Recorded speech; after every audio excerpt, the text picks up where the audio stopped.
इन श्री मनमोहन सिंह जी के 2 कार्यकाल में मोटे रूप से लगभग 10,69,000 करोड़ रुपए का घोटाला सामने आता है। जो घोटाले गांधी परिवार की छत्र छायाओं में हुए, जहां तक उनकी नजर गई उन्होंने घोटालों में कोई कमी नहीं छोड़ी। कांग्रेस की गाथाएं तो बहुत लंबी हो जाएंगी। पंडित जवाहरलाल नेहरू की थी, उस समय से ही इस देश में घोटाले चालू हो गए। 1948 में जीप कांड के नाम से प्रसिद्ध बोफोर्स घोटाला, स्टाम्प पेपर घोटाला, एयरबस घोटाला, यह कांग्रेस शासनकाल के राष्ट्रीय स्तर पर किए गए प्रमुख घोटालों की सूची है। पर घोटालों के मास्टरमाइंड तो यही कांग्रेस सरकार है और थी।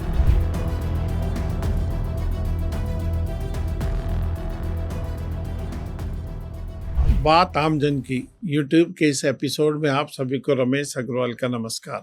मित्रों, पिछले एपिसोड में हमने कांग्रेस सरकार के व्यापक भ्रष्टाचार की बात की और कांग्रेस के भ्रष्टाचार की बात करते करते हम पहुंच गए इस स्थिति में कि गांधी परिवार एंड सन्स एंटरप्राइजेज के क्या क्या कारनामे रहे। कांग्रेस के निर्माण से आज तक हमने देखा कि कांग्रेस द्वारा खींची गई रेखा से कोई जरा भी इधर उधर चलने पर या गांधी परिवार की चरण वंदना नहीं करने पर कांग्रेस के कार्यकर्ता को, चाहे वे कितना ही अनुभवी, कितना ही पुराना या नया नेता हो, उसे गांधी परिवार एंड सन्स एंटरप्राइजेज का कोप भाजन बनना ही पड़ता है। हालांकि अन्य राजनीतिक पार्टियां भी इस चरण वंदना की परंपरा से अलग नहीं है, पर अन्य राजनीतिक पार्टियों में आटे में नमक के बराबर है। पिछले एपिसोड में हमने कांग्रेस के अपने बहुत वरिष्ठ नेता श्री सीताराम केसरी, बाबू जगजीवन राम और आजादी से पूर्व डॉक्टर भीमराव अंबेडकर के साथ कांग्रेस अर्थात पहले जवाहरलाल नेहरू फिर कांग्रेस एंड सन्स एंटरप्राइजेज का क्या हाल रहा, क्या व्यवहार रहा, इन विभूतियों के साथ इनका व्यवहार कैसा था, इसका मूल्यांकन कर चुके। इस एपिसोड में हम चर्चा करेंगे मुख्य रूप से देश की कर्णधार पार्टी कांग्रेस के व्यापक घोरतम भ्रष्टाचार। अगर हम 2004 से 2014 तक देश के प्रसिद्ध फाइनेंस विद्वान श्री मनमोहन सिंह जी का, जो हमारे प्रधानमंत्री रहे, कांग्रेस ने बनाए नैरेटिव के अनुसार श्री मनमोहन सिंह जी ने हमारी अर्थव्यवस्था को 4 चांद लगाए और यह 4 चांद हमारी अर्थव्यवस्था को 4 चांद लगाने वाले वित्त मंत्री रहे। इन श्री मनमोहन सिंह जी के 2 कार्यकाल में मोटे रूप से लगभग 10,69,000 करोड़ रुपए का घोटाला सामने आता है। इस कार्यकाल में लगभग 26 मोटे मोटे घोटाले सामने आते हैं। अन्य छोटे मोटे घोटाले वो अलग हैं। कांग्रेस के इन 10 वर्षों के कार्यकाल में देश के जिन जिन राज्यों में कांग्रेस की सरकारें थी, उनके द्वारा किए गए घोटालों की राशि वो अलग है। कांग्रेस सरकार के इस कार्यकाल में कोयला घोटाला 1.6 लाख करोड़, 2G स्पेक्ट्रम घोटाला 1.76 लाख करोड़ रुपए का, महाराष्ट्र सिंचाई घोटाला 70,000 करोड़ रुपए का, अगस्ता वेस्टलैंड हेलीकॉप्टर घोटाला 36,000 करोड़ रुपए का, टाटा ट्रक घोटाला 750 करोड़ रुपए का। विभिन्न एजेंसियों के अनुसार इन घोटालों की राशि अलग अलग भी हो सकती है, कुछ कम और कुछ ज्यादा भी हो सकती है, लेकिन ये घोटाले हुए जरूर हैं। लेकिन सभी एजेंसियां इस सत्य को स्वीकार करती हैं कि मनमोहन सिंह जी की सरकार के दोनों कार्यकाल में जो घोटाले गांधी परिवार की छत्र छायाओं में हुए, विश्व में शायद ऐसा उदाहरण दूसरे किसी देश में नहीं मिलता। इतना ही नहीं मित्रों, गांधी परिवार एंड सन्स एंटरप्राइजेज की छत्र छाया में जल, थल, नभ एवं पाताल लोक में जहां तक उनकी नजर गई उन्होंने घोटालों में कोई कमी नहीं छोड़ी। और इन सब घोटालों के बारे में श्रीमती सोनिया गांधी अनभिज्ञ हो, ऐसा नहीं हो सकता, या इन घोटालों की कटमनी ममता सरकार की तरह उन तक नहीं पहुंचती हो, यह बिल्कुल भी असंभव से भी असंभव है। कांग्रेस के मुस्लिम तुष्टीकरण, भाई भतीजावाद और भ्रष्टाचार की इस परंपरा का प्रारंभ तो देश के पहले प्रधानमंत्री श्री जवाहरलाल नेहरू या कहें देश के जबरन चाचा जी श्री नेहरू जी के समय से प्रारंभ हो गया था। जब आजादी के बाद देश की बागडोर बहुमुखी प्रतिभा के धनी जवाहरलाल नेहरू के कर कमलों में थी, देश का इतिहास ऐसा ही होना था मित्रों, यह तो निश्चित है। श्री नेहरू जी की विभिन्न क्षेत्रों की बहुमुखी प्रतिभा का उल्लेख हाल ही में फरवरी 2026 में भाजपा के सांसद श्री निशिकांत दुबे ने विभिन्न पुस्तकों के माध्यम से लोकसभा में प्रस्तुत किया। उनमें कुछ पुस्तकें हैं एडविना एंड नेहरू संबंध, डॉक्टर ऑफ एम्पायर, लेखक पामेला हिक्स। इस पुस्तक में नेहरू और एडविना माउंटबेटन के निजी संबंधों का जिक्र किया गया है। दूसरी पुस्तक है Reminiscences of the Nehru as.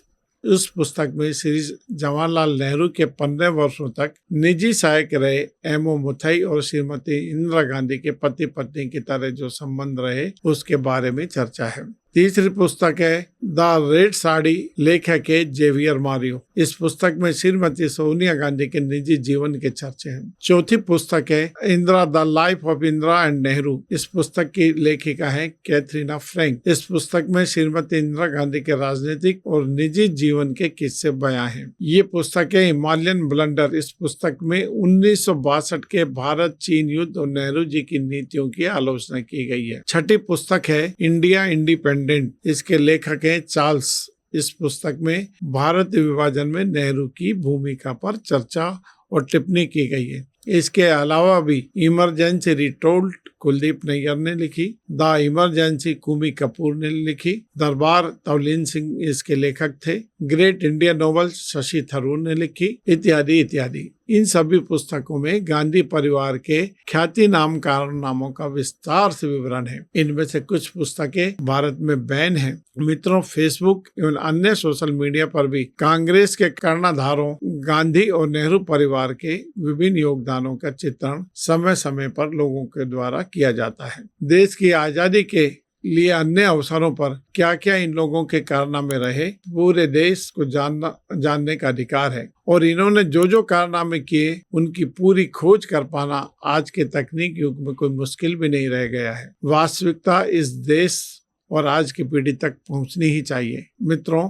यहाँ यह भी विचार एनालिसिस का विषय है कि कोई व्यक्ति देश का जबरन पिता या जबरन चाचा कैसे हो सकता है। कैसे इस देश में ये नैरेटिव एक समय चलाया गया कि इंडिया इज इंदिरा और इंदिरा इज इंडिया। क्या कोई व्यक्ति देश से भी बड़ा हो सकता है? कांग्रेस की गाथाएं तो बहुत लंबी हो जाएंगी। हमने इस एपिसोड का प्रारंभ कांग्रेस के भ्रष्टाचार से किया और कांग्रेस के महामहिमों की गाथा को जाने अनजाने थोड़ा आगे थोड़ा पीछे चाहते न चाहते हुए भी आती ही रहेंगी। आप और हमारी कोई माता है तो वह प्रथम तो भारत माता है। खून के रिश्ते वाली माता भी दूसरे नंबर पर आती है। कोई व्यक्ति या राजनीतिक पार्टी अपने पार्टी प्रमुख की चमचागिरी में भारत माता का पान करे, ये भारत माँ का पान खलता है, पीड़ा पहुंचाता है। हमने कांग्रेस शासनकाल के 2014 से 2014 तक के भ्रष्टाचार का दृश्य देखा, पर यह दृश्य देखकर इच्छा हुई क्यों नहीं भ्रष्टाचार का एनालिसिस देश की आजादी के बाद की सबसे पहली सरकार से ही किया जाए, अर्थात 1947 से 2004 तक हमारे माँ बाप दादा दादियों और उनकी पीढ़ियों का भी शोषण कांग्रेस के वर्तमान कर्णधारों के बाप दादाओं नाना नानियों द्वारा किया गया। अर्थात पहले मुगल फिर अंग्रेजों ने हमारे देश को अर्थात सोने की चिड़िया को लूटा खसोटा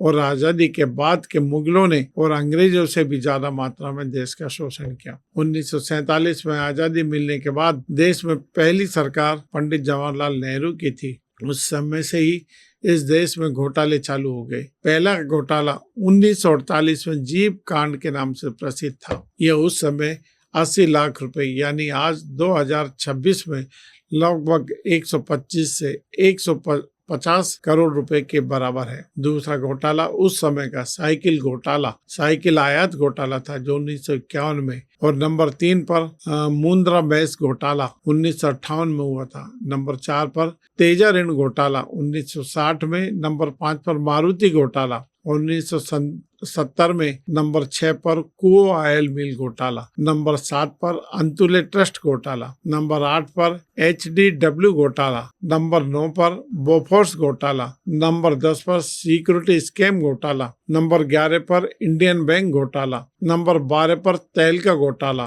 नंबर 13 पर स्टॉक मार्केट केतन पारिक एवं हर्षद मेहता का घोटाला, नंबर 14 पर स्टाम्प पेपर घोटाला, नंबर 15 पर सत्यम कंप्यूटर घोटाला, मनी लॉन्ड्रिंग घोटाला, नंबर 17 पर एयरबस घोटाला, नंबर 18 पर दूरसंचार घोटाला, नंबर 19 पर यूरिया घोटाला, नंबर 20 पर CRB घोटाला, नंबर 21 पर KP घोटाला, नंबर 22 पर हसन अली खान घोटाला, नंबर 23 पर 2G स्पेक्ट्रम घोटाला, नंबर 24 पर आदर्श हाउसिंग घोटाला, जिसका हम पहले भी जिक्र कर चुके हैं। नंबर 25 पर कॉमनवेल्थ घोटाला, नंबर 26 पर बम्बई का हाउसिंग लोन घोटाला इत्यादि इत्यादि। मित्रों, यह कांग्रेस शासनकाल के राष्ट्रीय स्तर पर किए गए प्रमुख घोटालों की सूची है। तो 26 मोटे मोटे घोटाले हैं। इनके अतिरिक्त भी अन्य घोटाले होंगे जो आम जनता की नजर में नहीं आए, क्योंकि उस समय सोशल मीडिया के जमाना तो था नहीं जो ये घोटाले जो मैंने ऊपर वर्णन किया उनकी हकीकत सामने आती।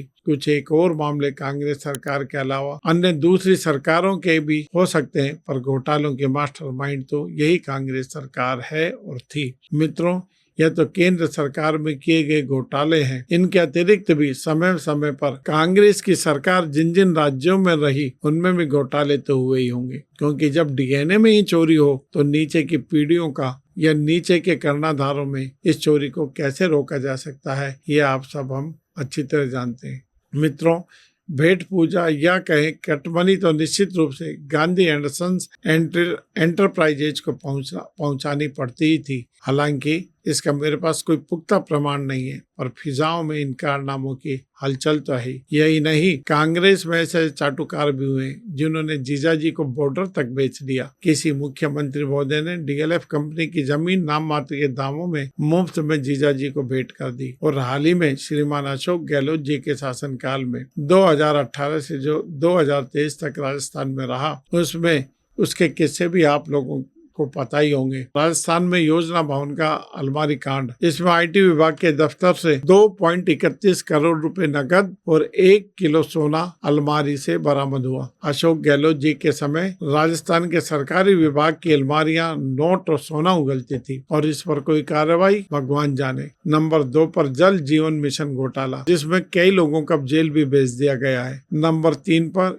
स्मार्टफोन वितरण घोटाला। नंबर 4 पर राजस्थान में पावर हाउस के लिए जो कोयले की खरीद की गई, श्रीमान अशोक गहलोत जी के समय की गई, उसमें भी घोटाला इत्यादि इत्यादि। कहने का मतलब है जैसे जहां हाथ लगा वहां पर उसने कड़का किया। मित्रों, इस एपिसोड में घोटाले की और कितनी बात करूं, 20 एपिसोड में भी इन घोटालों पर अपना व्याख्यान दूं तो कम रहेगा। ऐसे नहीं देश में इन घोटालों में, विभिन्न राज्यों में हुए घोटालों में कांग्रेस के लोगों का ही हाथ हो। जी नहीं भाई साहब, हमारे यहाँ भ्रष्टाचार करने वाले, घोटाले करने वालों की किसी भी पार्टी में कमी नहीं है। मित्रों, ऐसे चमत्कारिक व्यक्तित्व सभी पार्टियों में है। उनकी चर्चा अगले एपिसोड में करेंगे। आज के एपिसोड में बस इतना ही। कल तक के लिए आपको ये एपिसोड कैसा लगा, अपने विचार कमेंट बॉक्स में अवश्य बताएं। इस एपिसोड को, इस कार्यक्रम को शेयर कीजिए, लाइक कीजिए